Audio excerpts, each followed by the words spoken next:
Bahan kehangatan final Piala FA semakin dirasai.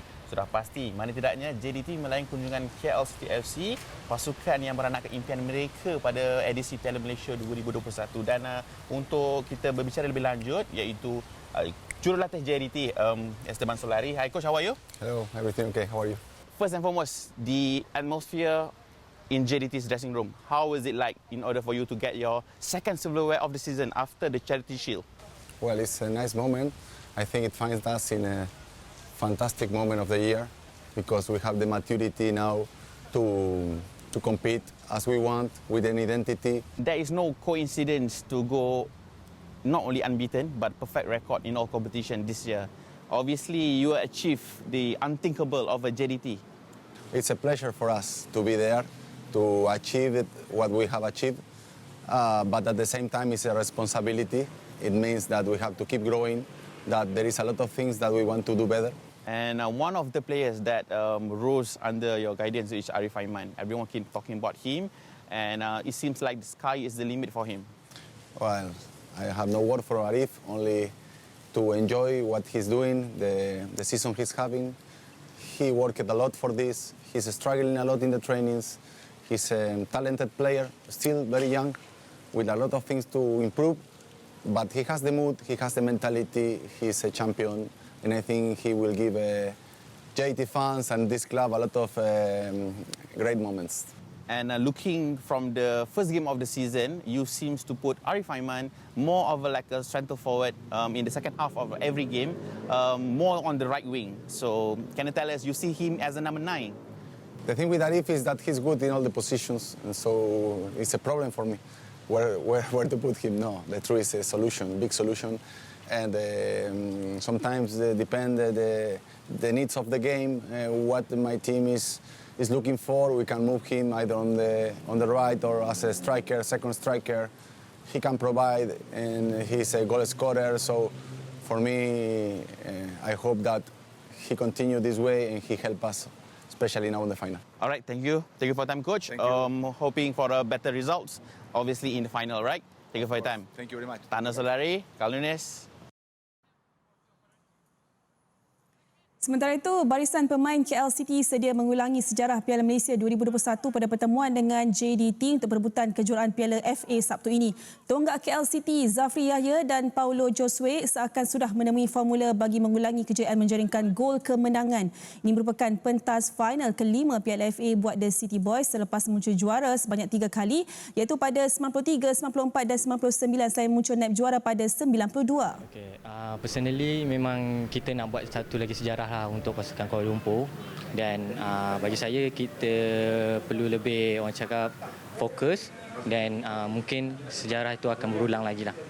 Bagi saya gol tu memang memberi satu semangat lah untuk pasukan Kuala Lumpur masa tu, dan saya berharap bukan saya saja untuk membantu pasukan Kuala Lumpur, jadi semua memain peranan untuk membantu Kuala Lumpur. Jadi untuk final kali ini, pemain-pemain semua sudah bersedia untuk tunjukkan hasil yang lebih baik berbanding sebelum ni, dan bagi saya pasukan Kuala Lumpur lebih bersedia daripada sebelum-sebelum ni. Yeah, of course can. This is football. Sometimes there is tough issues that we face than in football that allow us to see that many times. Of course, not always. JDT has everyone knows already. They have the best facilities, the best players, a much higher budget. So it's quite normal to see them win because they invest a lot in football. But in football, anything can happen. As I used to say, we are professional players, so we need to go there, give our best, and with the hard work, a bit of luck, and a wonderful night, we can beat them, I hope, then celebrate this title one more time. Okey, bagaimanapun tidak boleh dinafikan kualiti penjaring yang ada dalam barisan JDT, terutama Fernando Forestieri yang kini memegang gelaran penjaring terbanyak dengan 18 gol. Manakala bagi Camp KL, Paulo Josue merupakan senjata utama mereka dengan 7 gol.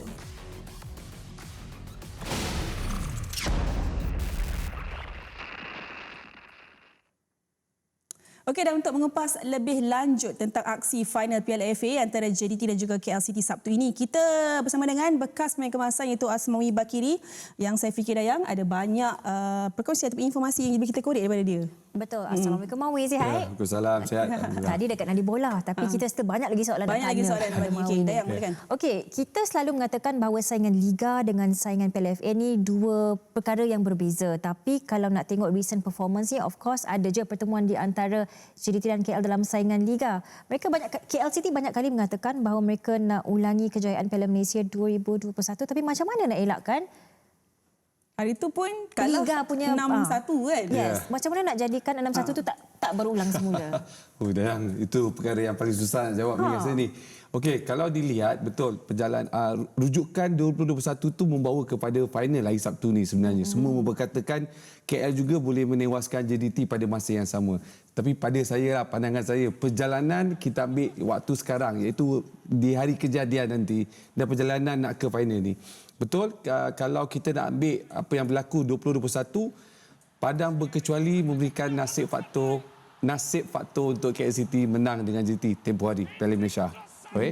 Cukup berbeza, tetapi pada yang sama barisan pemain KL City berada dalam pasukan sehingga hari ini sama dan mungkin penambahan sedikit dari segi faktor 2-3 pemain. Untuk JDT cukup berbeza kerana ketika itu mereka juga sedikit kesilapan tidak menjadikan gol awal ataupun menjadikan gol menjadikan mereka tewas. Berbalik pada apa yang kalau Dayang nak mengatakan macam mana nak apa akan berlaku untuk final ni, cukup berbeza kali ini. Kali ini cukup berbeza.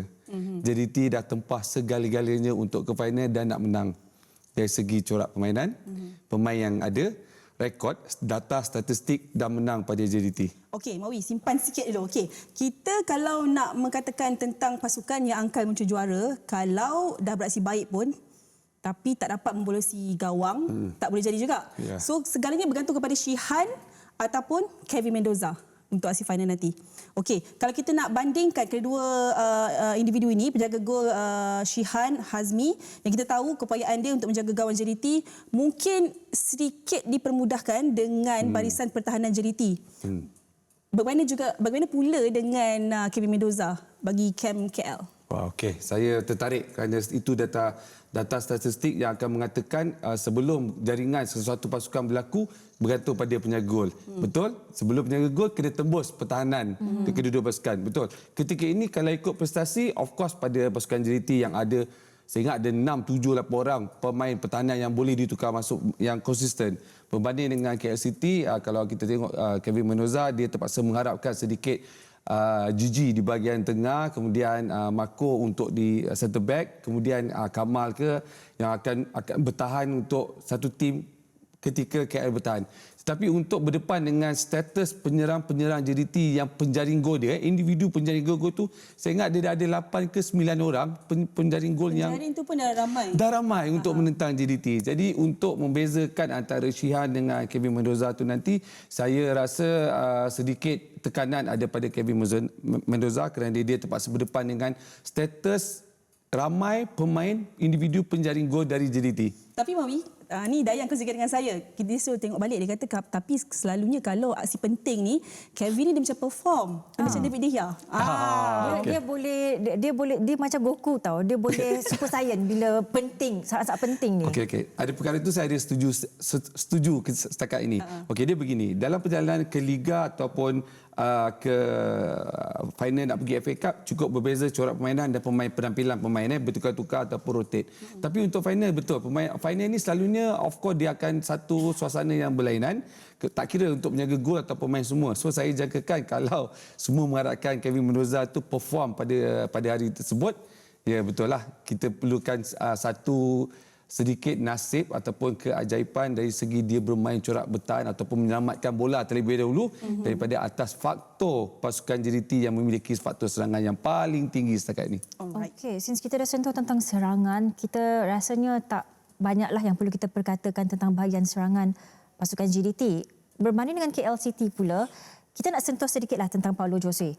Dia merupakan penjaring terbanyak untuk pasukan macam kita kongsikan tadi, dan adakah boleh diperkatakan bahawa Paulo Jose adalah nadi kepada pasukan KL City. Kalau dia tak function dalam satu perlawanan tu, dalam bahayalah KL City. Ya, betul. Statistik yang tepat dan betul. Dan saya setuju kerana betul faktor Paulo Josue untuk melakukan, dia bukan melakukan kerja untuk bertahan lebih banyak tetapi lebih banyak untuk pergi menyerang dan break the defender untuk pasukan JDT. Itu yang kita harapkan. Betul, saya setuju. Kalau tak function, tak ada berfungsi ataupun dia dikunci ataupun dia dimark untuk perlawanan nanti final, betul, collapse tim KL City. Bukan menidakkan Paulo Josue seorang saja, tak semestinya. Tetapi betul, dari segi corak permainan dia akan duduk di belakang. Mungkin kalau diturunkan Tici Kipre, dia akan duduk di belakang. Kemudian ada sedikit Romel ataupun saya lihat Declan ataupun Saravanian yang perlukan bantuan daripada Paulo Josue.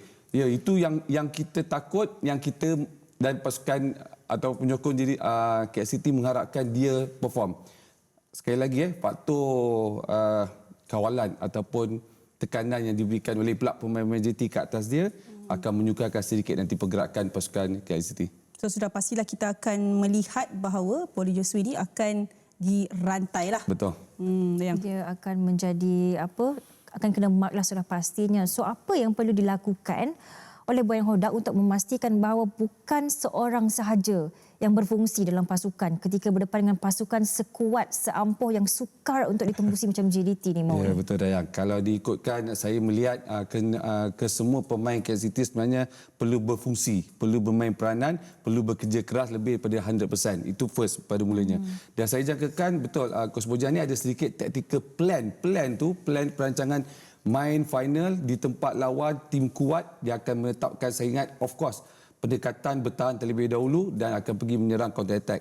Jangan lupa walaupun mereka kalah 3 hari bulan 7 Julai tempoh hari, sekejap je ni, 4 game lepas, mereka ada 1 gol mendapat melalui set piece daripada sepakan penjuru. Sekurang-kurangnya 1 gol daripada pemain pertahanan mereka, Mako. So saya rasakan itu yang perlu Coach Bojan lakukan sebab sebagai satu pasukan yang saya anggap ada disiplin taktikal yang baik waktu bertahan. Cuma isu persoalan sekarang, berapa lamakah tempoh mereka boleh bertahan? Menarik tu. Itu yang kita kena tunggulah untuk final nanti. Satu lagi, Mawi. Dari tadi kita tak sentuh tentang peranan pemain tempatan untuk kedua pasukan. Bagaimana impak yang mungkin boleh dibawa untuk final nanti? Ya, kalau pemain tempatan ni antara kedua pasukan ni ada cukup berbeza kalau JDT dengan KL City ni. Sebab kebergantungan pemain sekeliling tu memberikan bantuan kepada pemain tempatan. Itu saya tak nafikan. Shihan kalau diturunkan, Feroz ada dapat bantuan.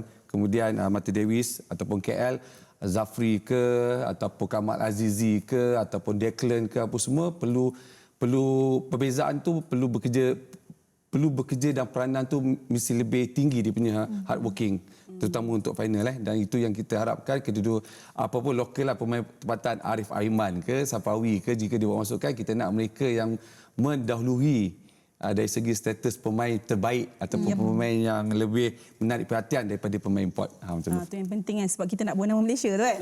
Okey, Mawi, terima kasih. Kita sentiasa dapatkan informasi yang terbaik daripada Mawi. Dan kita juga nak kongsikan event yang kita nanti-nantikan di seluruh negara ni kan. Sudah pastilah untuk aksi final Piala FA antara JDT dan juga KL City. Siapa yang bakal bergelar juara, pelbagai siaran khas kami bawakan menjelang pertemuan epik ini. Tetapi yang pasti, live perlawanan akan dibawakan di Astro Arena bermula jam 9 malam.